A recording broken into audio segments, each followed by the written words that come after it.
లోకం ఒక మాయని తెలుసుకున్నాను. ఏది నా సొంతం కాదనుకున్నాను.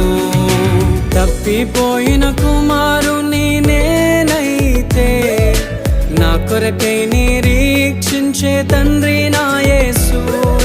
తప్పిపోయిన కుమారుని నేనైతే నా కొరకై నిరీక్షించే తండ్రి నా యేసు.